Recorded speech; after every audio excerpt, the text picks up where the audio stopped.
Logos ministry channel मध्ये आपणा सर्वांचे हार्दिक स्वागत आहे। प्रभू येशू ख्रिस्त जो संपूर्ण जगाचा उद्धार करता त्याच्या अति पवित्र व सामर्थ्यवान नावाने मी ॲलन लोबा आपणा सर्वांना शुभेच्छा देत आहे।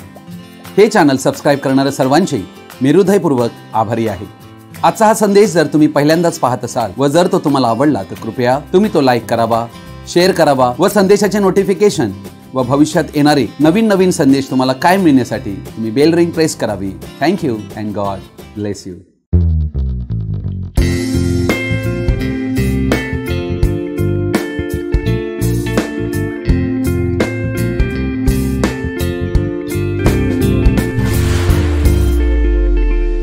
ख्रिस्ती स्त्रियांनी प्रचार करणे योग्य आहे का या विषयाच्या पहिल्या भागात आम्ही बायबलची सत्य तत्वे पाहिली व अभ्यासलीही। आज आम्ही स्त्रियांना अधीनतेचं जे तत्व आणि जी दैवी व्यवस्था देवाने स्थापिली आहे त्याचं महत्व मी आज मांडू इच्छित आहे। मला आशा आहे की हा संदेश आपणा सर्वांना सत्याचा प्रकाश देणारा आहे। म्हणून आपणा सर्वांना माझी विनंती आहे की आजचा हा संदेश आपण सर्वजणांनी आवर्जून शेवटपर्यंत पाहावा। जे कोणी आजच्या विषयाचा दुसरा भाग पाहत आहेत त्यांना माझी विनंती आहे की त्यांनी पहिला भाग ऐकल्यानंतरच हा दुसरा भाग त्यांनी ऐकावा। देव पुरुषांची जेवढी काळजी करतोय तेवढीच स्त्रियांचीही करतो। देवाजवळ मुळीच भेदभाव नाहीये। जसे पुरुषांचे महत्व घरात, समाजात व मंडळीत आहे तसे स्त्रियांचेही महत्व आहे। येशू ख्रिस्तामध्ये स्त्रियांना आध्यात्मिक स्थानात समानता आहे व पुरुषाप्रमाणेच देवापुढे आशीर्वादही आहे। परंतु स्त्री आणि पुरुषात त्यांच्या दिसण्यात आणि जबाबदारीमध्ये नक्कीच फरक आहे। देवाने स्त्री आणि पुरुषांना वेगवेगळे बनविले आहे। त्यांची भूमिकाही भिन्न आहे। बायबल प्रमाणे पुरुष हे घरात, चर्चमध्ये व राज्यात नेतृत्व करणारे बनविलेले आहेत। दैवी व्यवस्थेनुसार स्त्रियांना सत्ता करणारे असे बनविलेलेच नाहीये। तिमोथेला पहिले पत्र याचा 3 अध्याय 15 वचन। तरी पण मला उशीर लागल्यास सत्याचा स्तंभ व पाया अशी जी जिवंत देवाची मंडळी आहे तिच्यात म्हणजे देवाच्या घरात कसे वागले पाहिजे हे तुला समजावे। दैवी सत्य जे प्रकट केले गेले आहे त्यानुसार देवाच्या मंडळीत कसे वागले पाहिजे हे तुला कळावे। मंडळी व्यवस्थेत आणली पाहिजे। संत पौल तिमोथेला लिहत आहे की तू मंडळीला म्हणजे चर्चला व्यवस्थेमध्ये आणायला हवे। इफिसकरास पत्र याचा 5 अध्याय आणि याचं वचन 22 पासून 24 पर्यंत मी वाचत आहे। स्त्रियांनो, तुम्ही जशा प्रभूच्या अधीन तशा आपल्या पतीच्या अधीन असा। कारण जसा ख्रिस्त मंडळीचे मस्तक आहे तसा पती पत्नीचे मस्तक आहे। शिवाय ख्रिस्त हाच शरीराचा तारणारा आहे। तरी मंडळी जशी ख्रिस्ताच्या अधीन असते तसे स्त्रियांनीही सर्व गोष्टीत आपल्या पतीच्या अधीन असावे। अधीनता ही देवाने ठेवलेली एक व्यवस्था आहे। अर्थात या ठिकाणी देवाने अधीनतेचा एक नियम कुटुंबामध्ये ठेवलेला आहे आणि हा अधीनतेचा नियम ही देवाची व्यवस्था आहे।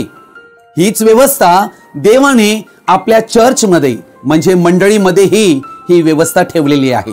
अधीनता जर नसेल तर कुटुंब चालू शकत नाही आणि म्हणून या ठिकाणी देवाने काही मस्तकत्व म्हणजे अधिकाराचे तत्व ठेवलेले आहेत। कृपया आम्ही ते समजून घेऊया।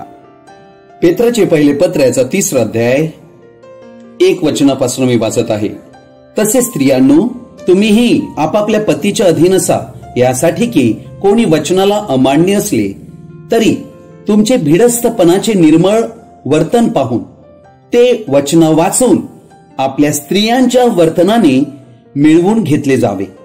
तुमची शोभा केसांचे गुंफणे, सोन्याचे दागिने घालणे किंवा उंची पोशाख करणे यात बाहेरून दिसणारी नसावी, तर जो सौम्य व शांत आत्मा देवाच्या दृष्टीने बहुमूल्य आहे त्याची म्हणजे अंतःकरणांतील गुप्त मनुष्याची अविनाशी शोभा असावी। कारण याप्रमाणे पूर्वी देवावर आशा ठेवणाऱ्या पवित्र स्त्रियाही आपापल्या पतीच्या अधीन राहून आपणास शोभवीत असत। जशी सारा अब्राहमाला धनी म्हणून त्याच्या आज्ञेत राहिली। तुम्ही चांगले करीत राहिल्यास व कोणत्याही भयप्रद गोष्टीला न घाबरल्यास तुम्ही तिची मुले झाला आहात। पतींनो, तसेच तुम्हीही आपल्या स्त्रिया बरोबर त्या अधिक नाजूक व्यक्ती आहेत, म्हणून सुज्ञतेने सहवास ठेवा. तुम्ही उभयता जीवनरूपी कृपादानाचे सामायिक वतनदार आहात, म्हणून तुम्ही त्यांना मान द्या, म्हणजे तुमच्या प्रार्थनांत व्यत्यय येणार नाही. संत पेत्र पत्नी बरोबर बोलत आहे आणि पती बरोबर बोलत आहे. पहिलं वचन म्हणते, तसेच स्त्रियांनो तुम्हीही आपापल्या पतीच्या अधीन असा. अधीनतेविषयी परत परत बोलले जात आहे. अधीनता ही जगातील सर्व क्षेत्रामध्ये आम्हाला आढळते. पत्नीला आपल्या पतीच्या अधीन राहणे आहे, मुलांना आपल्या आई वडिलांच्या अधीन राहणे आहे, कंपनीत काम करणाऱ्या व्यक्तीला आपल्या बॉसच्या अधीन राहणे गरजेचे आहे, आम्हा भारतीय नागरिकांना आमच्या सरकारच्या अधीन राहणे गरजेचे आहे, चर्चमधील प्रत्येक व्यक्तीला आपल्या पालकाच्या अधीन राहणे गरजेचे आहे. अशा प्रकारे अधीनता ही या जगातील विविध क्षेत्रामध्ये आम्हाला आढळते, जिथे अधिकाराचं पालन केलं जाते. अर्थात संत पेत्राला देवाकडून हे दैवी प्रकटीकरण मिळाले होते. स्त्रीच्या पतनानंतर जी वास्तविकता आहे, जी दंडाच्या स्वरूपात आढळते, जी स्त्रीमध्ये पतीत इच्छा निर्माण करते की तिने आपल्या पतीवर नियंत्रण आणि सत्ता करू पाहावी. आम्ही वचनात ही गोष्ट पाहतो की प्रत्येक स्त्रीचे मस्तक पुरुष, पुरुषाचे मस्तक ख्रिस्त आणि ख्रिस्ताचे मस्तक देव जो आत्मा तो आहे. ही देवाने दिलेली एक दैवी व्यवस्था आहे मस्तकत्वाची. पवित्र शास्त्र स्त्रियांना सांगते की त्यांनी आपापल्या पतीच्या अधीन असावे. विवाहापूर्वी जी मुलगी आपल्या बापाच्या अधीन राहू शकत नाही, तिला विवाहानंतर पतीच्याही अधीन राहणे शक्य नाहीये. अधिकाराच्या पालनासाठी अधीन राहणे हे सुरक्षिततेचे लक्षण आहे. परस्परांबरोबर नातेसंबंध दृढ करण्यासाठी अधीनतेची व्यवस्था देवानेच लावलेली आहे. अधीन राहणारा व्यक्ती हा देवावरील भरोसा प्रकट करीतो. माझा तुझ्यावर विश्वास आहे याला अधीनता दर्शविते. स्वखुशीने आणि स्व इच्छेने आनंदाने अधीन होणे फार महत्वाचे आहे. प्रत्येक व्यक्तींची ही निवड आहे आणि हा एक निर्णय आहे. कोणा व्यक्तीवर जबरदस्ती करून त्यांना आम्ही अधीन होण्यास लावू शकत नाही, हे अयोग्य आहे. अधीनतेची मागणी उचित नाही. ती वादविवाद निर्माण करते आणि त्यांतून छळाला सुरुवात होते. अधीनता ही मनुष्याच्या स्वतंत्रतेवर कधीही गदा आणत नाही. अधीनता ही अनुकरणासाठी असते, ती लादली जात नसते. स्त्रियांना अधीनतेत आणण्यासाठी काही ख्रिस्ती पुरुषांनी शिवीगाळ आणि शारीरिकरित्या व मानसिकरित्या स्त्रियांचा छळ ही केलेला आहे. अर्थात अशा प्रकारची अधीनता ही एक नाशकारक हत्यार बनते. ती अधीनताच नाहीये, ही जबरदस्ती झाली. अधीनता ही सुरक्षिततेचे चिन्ह आहे. त्याचा उद्देश केवळ मदत करणे आहे, स्त्रीवर जबरदस्ती करणे नाही. अधीनतेमुळे अधिकाराचे पालन करण्यात येते. म्हणून प्रत्येक अधिकार प्राप्त झालेला व्यक्ती त्याने प्रेमाने नेतृत्व करायला हवे. अधीनता ही एक त्यागाची कृती आहे. अधीनता ही एक दैवी गुण आमच्यात उत्पन्न करण्याचं काम करते. सहनशीलता शिकविते, तोंड बंद करण्यास शिकविते, दुःख भोगण्यासही आम्हाला शिकविते, आम्हाला सेवक बनण्यास शिकविते. स्वतःच्या पतीच्या अधीन राहण्यास स्त्रीने कधीही घाबरता कामा नये, कारण ही देवाची दैवी व्यवस्था आहे. 5वे वचन या ठिकाणी म्हणते की याप्रमाणे पूर्वी देवावर आशा ठेवणाऱ्या पवित्र स्त्रियाही. बघा, स्त्रियांचे 2 भाग पडतात, एक जगातल्या स्त्रिया आणि एक पवित्र स्त्रिया. पवित्र स्त्रियांविषयी सांगितलेलं आहे की आपापल्या पतीच्या अधीन राहून आपणास शोभवित असत. अर्थात या ठिकाणी पवित्र स्त्रियांनी अधीनतेचा नियम आपल्या स्वतःमध्ये बाळगलेला आहे. आज आधुनिक जगामध्ये, पाश्चिमात्य देशामध्ये विवाहाची शपथ ज्या वेळेला दिली जाते त्यावेळेला अधीनतेचा नियम काढून टाकलेला आहे असे आम्हाला आढळते. पवित्र शास्त्र ही एक दैवी व्यवस्था शिकवित आहे आणि ही प्रत्येक स्त्रीने स्वीकारणं फार गरजेची आहे. या सर्व वचनात आम्हाला हे आढळून येते की या गोष्टी अशा आहेत ज्यावर स्त्रियांनी काम करायला हवे. कारण स्त्रीच्या पतित स्वभावामुळे ते नैसर्गिकरित्या नियंत्रण करण्यास पाहतील आणि आम्हाला माहित आहे की स्त्रीकडे पुरुषावर नियंत्रण करण्याची शक्ती आहे. हे पूर्णतः खरे आहे. अर्थात स्त्रिया जीवन अत्यंत दयनीय करू शकतात अर्थात या सर्व चित्रात आम्हाला हे आढळते की जीवनामध्ये एक संघर्ष चालू आहे. वैवाहिक जीवन असो, सामाजिक जीवन असो, चर्च मधील हे जीवन असो, अधीनतेचे पालन केले जावे म्हणून हा संघर्ष आम्हाला विविध स्तरामध्ये आढळतो. तिमोथेला पहिले पत्र 2 अध्यायाच्या 11 पासून मी वाचत आहे. स्त्रीने सर्वस्वी अधीनतेने निमूटपणे शिकावे. अर्थात या ठिकाणी आम्ही पाहत आहोत की स्त्रीला सर्वस्वी तिमोथेला पहिले पत्र 2 अध्यायाच्या निमूटपणे शिकण्यास देवाचं वचन सांगत आहे. स्त्रीला शिकविण्याची अथवा पुरुषावर धनीपण चालविण्याची परवानगी मी देत नाही. तिने निमूटपणे बसावे. मी देत नाही म्हणजे संत पौल एक प्रेषित, ज्याला देवाकडून हा अधिकार मिळालेला आहे, देवाच्या मंडळीत आणि प्रत्येक ख्रिस्ती कुटुंबात व्यवस्था लावण्यासाठी सुशिक्षण त्याच्याद्वारे देण्यात आले. त्याचा स्वीकार आम्ही प्रत्येक जणांनी करायला हवा. तिने निमूटपणे बसावे असे वचन म्हणते. अर्थात अधीनता ही पूर्ण अधीनता असली पाहिजे. याचे कारण दिलेले आहे. कारण प्रथम आदम घडला गेला, नंतर हव्वा, आणि आदम भुलविला गेला नाही, तर स्त्री भुलवून अपराधात सापडली. अर्थात आदामाने हव्वेवरील प्रेमामुळे जाणून बुजून त्याने पाप केले आणि तो तिच्या पापाचा भागीदार झाला. तिमोथेला पहिले पत्र 2 अध्याय वचन 15 या ठिकाणी म्हणत आहे, तथापि मर्यादेने विश्वास, प्रीती व पवित्रता यात त्या राहिल्यास बालकाला जन्म देण्याच्या योगे त्यांचे तारण होईल. अर्थात या ठिकाणी 15वे वचन स्त्रीचं तारण म्हणजे बचाव कसा होईल हे शिकवित आहे. अर्थात स्त्रीने लेकरे होऊ दिली पाहिजेत. अर्थात येथे मुलांना जन्म देण्याद्वारे कोणा स्त्रीचे तारण होत नसते, कोणा स्त्रीच्या जीवाचे तारण होत नसते. म्हणजे स्त्रीने मुलांना प्रसविल्या कारणाने त्यांना अनंत जीवन मिळेल असे हे वचन शिकवित नाही. तर मग हे वचन कोणत्या तारणाविषयी बोलत आहे? स्त्रियांचे अनेक प्रकार असतात. अनेक स्त्रिया असतात त्यांचा विवाह होत नसतो, कारण तसे त्यांचे पाचारण नसते, व काहींना तर मूल होत नसते. परंतु इतर स्त्रियांना हे पाचारण आहे की त्यांनी विवाहबद्ध होऊन मुलांना जन्म द्यावा व आपला जीव आपल्या मुलांसाठी ओतून द्यावा. हा स्त्रीचा फार मोठा प्रभाव आहे. हे स्त्रीचे एक उच्च पाचारण आहे ज्याविषयी बोलत आहे. आणि त्या पाचारणात 15वे वचन म्हणते, तथापि मर्यादेने विश्वास, प्रीती, पवित्रता यामध्ये स्त्रीला राहणे गरजेचे आहे. आम्ही या ठिकाणी ही गोष्ट पाहतो की स्त्रीच्या द्वारे संपूर्ण मानवजात पापामध्ये सापडली. कारण स्त्रीला मिळालेल्या दंडामुळे ती पतीवर वरचढ होण्यास पाहिल व त्याला अनेक कारणेही आहेत. कारण पती अपूर्ण आहे व पुष्कळ कारणे आहेत ज्यामुळे पतीवर नियंत्रण करण्यास स्त्रीला वाटते, आणि ही गोष्ट खरी आहे. अर्थात येथे स्त्रीचे पाचारण हे आहे की तिने स्वतःला पतनाच्या विभागांतून वाचवावे. स्त्रीला प्राप्त झालेल्या या दंडाला ती रिव्हर्स म्हणजे उलटे करू शकते, काहीतरी चांगले करून. आणि तिला काय करणे गरजेचे आहे?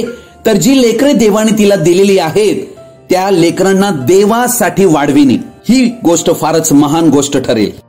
लेकरांचे पालन पोषण केले पाहिजे, त्यांना आपल्या व्यंगेत घेतले पाहिजे, त्यांना प्रेम दिले पाहिजे, रोज त्यांच्याशी आपला वेळ घालविला पाहिजे, त्यांचे संगोपन केले पाहिजे, त्यांची काळजी घेऊन त्यांच्या विकासाकडे पाहिले पाहिजे.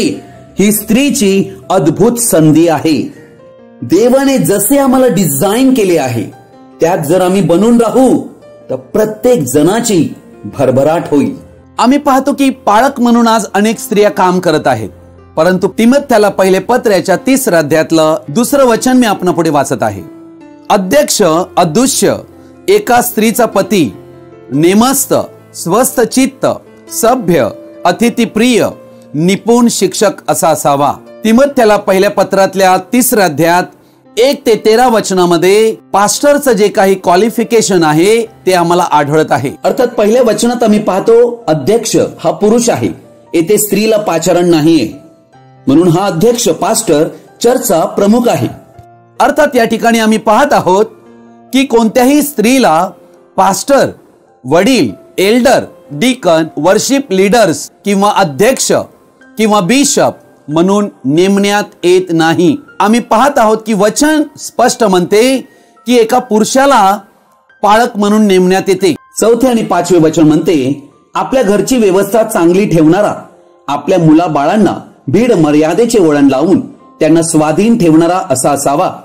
ज्याला आपल्या घरची व्यवस्था चांगली ठेवता येत नाही तो देवाच्या मंडळीचा सांभाळ कसा करील? अर्थात प्रत्येक पाळकाची कुवत त्याने चांगल्या प्रकारचा अधिकार आपल्या घरावर चालवून घरची व्यवस्था चांगल्या प्रकारे चालविणारा तो असला पाहिजे. कारण हे पुरुषाचे पाचारण आहे व जर ते तो योग्य प्रकारे करू शकेल तरच तो देवाच्या मंडळीचाही सांभाळ करू शकतो. या वचनावरून आम्हाला ही गोष्ट समजते की कोणीही स्त्री कधी घराची प्रमुख नाहीये आणि कोणीही स्त्री देवाच्या मंडळीचीही प्रमुख नसावी. कोरिन्थीकरास पहिले पत्र याचा 11वा अध्याय याच्या 3ऱ्या वचनापासून मी वाचत आहे. प्रत्येक पुरुषाचे मस्तक ख्रिस्त आहे, स्त्रीचे मस्तक पुरुष आहे आणि ख्रिस्ताचे मस्तक देव आहे. हे तुम्हाला समजावे अशी माझी इच्छा आहे.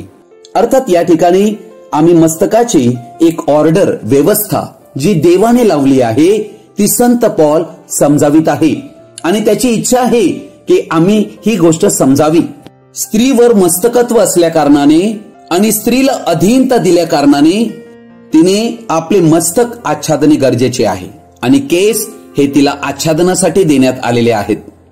जेव्हा स्त्री आपला पेहराव स्त्री सारख्या पोशाखाने व सभ्यतेने धारण करते तेव्हा ती आपल्या पोशाखाद्वारे तिला मिळालेली देवाच्या वचनाची समज प्रकट करते जी देवाची व्यवस्था आहे. म्हणून स्त्रियांनी स्त्रियांसारखेच दिसले पाहिजे यावरून ती अधीनतेत आहे असे ती प्रकट करते. कारण पुरुषाहून तिला वेगळं बनविण्यात आलेलं आहे. ही देवाची दैवी डिझाईन ती स्वीकारते व आपल्या पतीच्या अधीन राहते व समर्पित जीवन जगते. व पुढे जाऊन आम्ही म्हणू शकतो की ख्रिस्ता प्रित्यर्थ तिचे समर्पण ती जगालाही प्रकट करीते. 7वे वचन म्हणते, पुरुष देवाची प्रतिमा व वैभव असल्यामुळे त्याला मस्तक आच्छादन करणे योग्य नाही. स्त्री तर पुरुषाचे गौरव आहे. अर्थात स्त्री आणि पुरुष या दोघांनाही उत्पन्न करणारा स्वतः देवच आहे. वचन या ठिकाणी शिकविते की पुरुष देवाची प्रतिमा आणि वैभव आहे आणि स्त्री पुरुषाचे गौरव आहे. बघा, यामध्ये देवाची एक व्यवस्था देवाने ठेवलेली आहे. 8वं वचन पुढे म्हणते, कारण पुरुष स्त्रीपासून झाला नाही तर स्त्री पुरुषापासून झाली. कारण पुरुष स्त्रीसाठी निर्माण झाला नाही तर स्त्री पुरुषासाठी निर्माण झाली. येथे हा स्त्री आणि पुरुषाचा फरक आम्हाला समजणं फार गरजेचे आहे. म्हणूनच आम्हाला येथे अधिकार आणि अधीनता या दोन्ही गोष्टी आढळतात. ही देवाची दैवी व्यवस्था आहे. पुढे वचन म्हणते 10वे वचन, या कारणामुळे देवदूतांकरिता स्त्रीने आपल्या असलेल्या अधिकाराचे चिन्ह मस्तकावर धारण करावे हे योग्य आहे. अर्थात देवदूत म्हणजे स्वर्गदूत. या संपूर्ण विश्वात सर्वाधिक अधीनता आणि पवित्रतेत राहणारे हे ते व्यक्ती आहेत. हे दूत कोण आहेत? हे सर्व पारिचारिक आत्मे आहेत. इब्री 1:14 प्रमाणे जे प्रभूची सेवा करितात, त्याच्या आज्ञांचे पालन करून त्याच्या अधीन राहतात. हे स्वर्गदूत शुद्ध व सर्वात उच्च अधीनता पाळणारे व्यक्ती आहेत या विश्वांतील. म्हणून स्त्री जेव्हा आपली अधीनता दाखविते तेव्हा ती आज्ञाधारकपणाला प्रदर्शित करीते त्या स्वर्गदूतापुढे. इफिसकरास पत्र 3 अध्यायातल्या 11 वचनात एक अद्भुत गोष्ट आम्हाला आढळते. मी ते वचन वाचत आहे 10 आणि 11. यासाठी की जो युगादी कालाचा संकल्प त्याने आपल्या प्रभू येशू ख्रिस्तामध्ये सिद्धीस नेला आहे, त्याप्रमाणे देवाचे नानाविध ज्ञान स्वर्गांतील अधिपती व अधिकारी यांना मंडळीच्या द्वारे आता कळावे. अर्थात स्वर्गांतील जे अधिपती आणि अधिकारी आहे, अर्थात हे स्वर्गदूत, यांना ही ख्रिस्ताची या पृथ्वीवर असणारी जी मंडळी आहे या मंडळीद्वारे त्यांना तो ज्ञान कळवितो. अर्थात आम्ही येथे पाहतो की देव मंडळीत कार्य करीतो.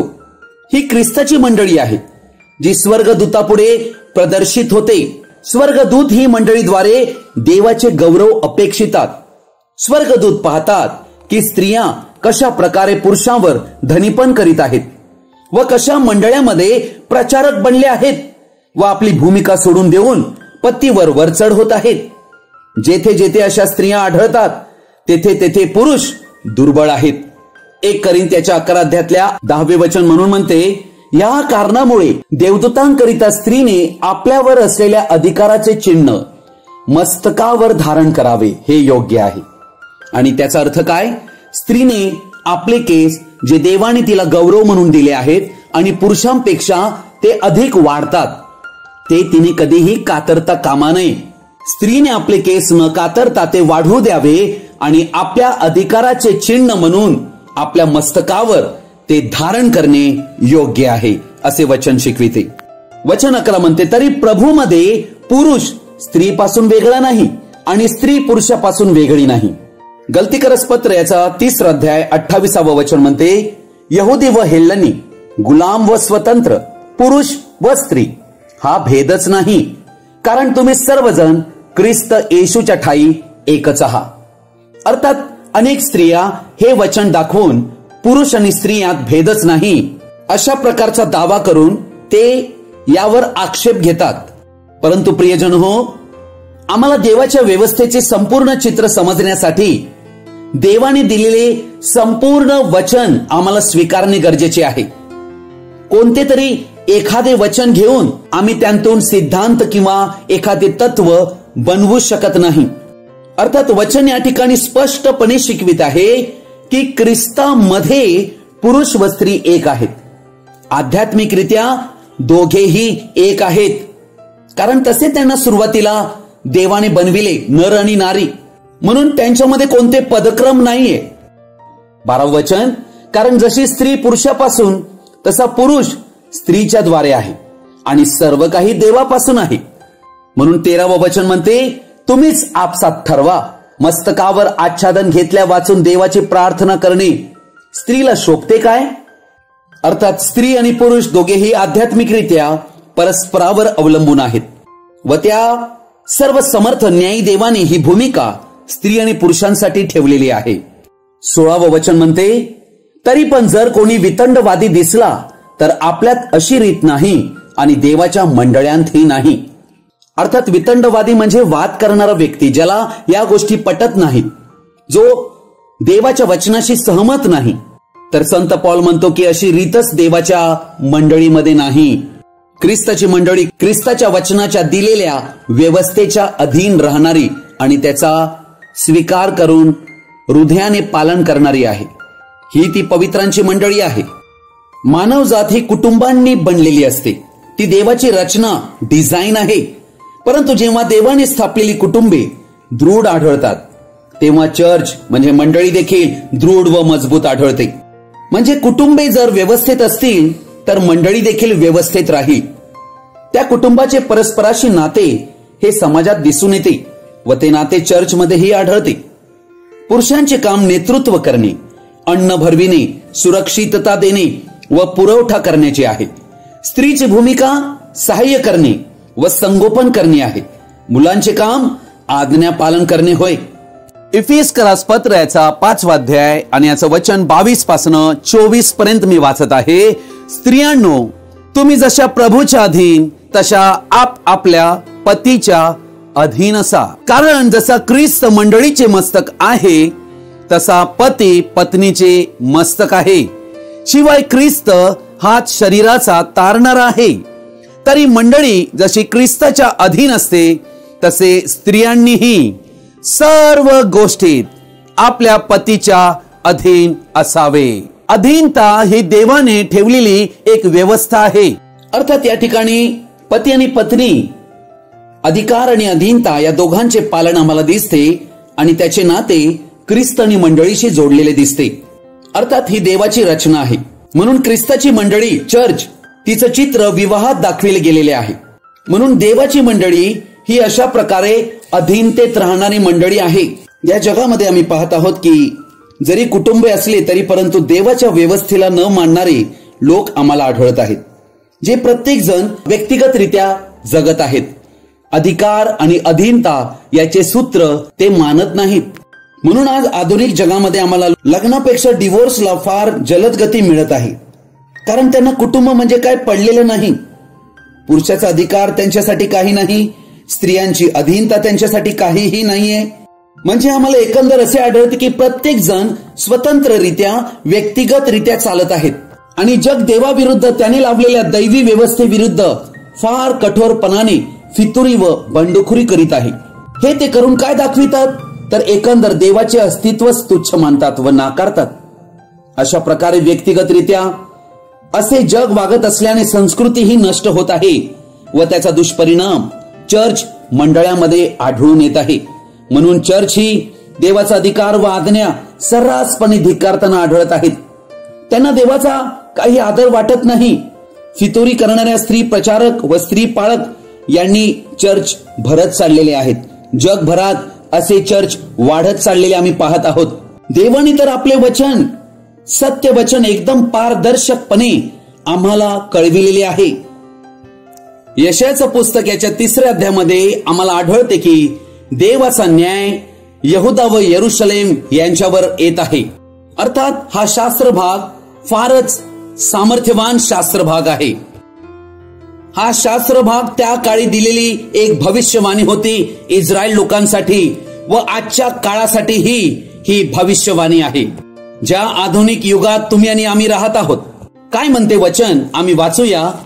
यशाया 3 अध्याय याचं वचन 16 ते 26 मी वाचत आहे. परमेश्वर असे म्हणतो, सियोनीच्या कन्या गर्विष्ठ आहेत.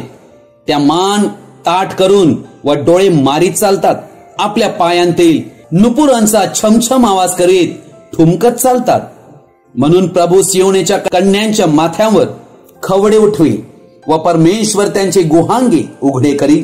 तो त्या दिवशी पैजन, बिंद्या व चंद्रकोरी, बाळ्या, तोडे, जाळ्या, शिरोभूषणे, साखळ्या, कमरपट्टे, अत्तरदान्या व ताईत, अंगठ्या व नथी, भपक्यांचा पोशाख, कुर्ती, शाली, बटवे, आरसे, मलमलीची वस्त्रे, दुपट्टे व ओढण्या यांची शोभा नाहीसी करी.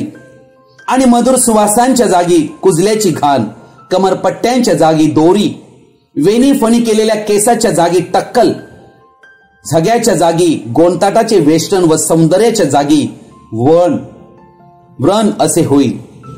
तुझे पुरुष तलवारीने पडतील, तुझे वीर लढाईत पडतील. तेव्हा तिच्या वेशी आकांत करतील, शोकाकुल होतील व ती एकटी होऊन भुईवर बसेल.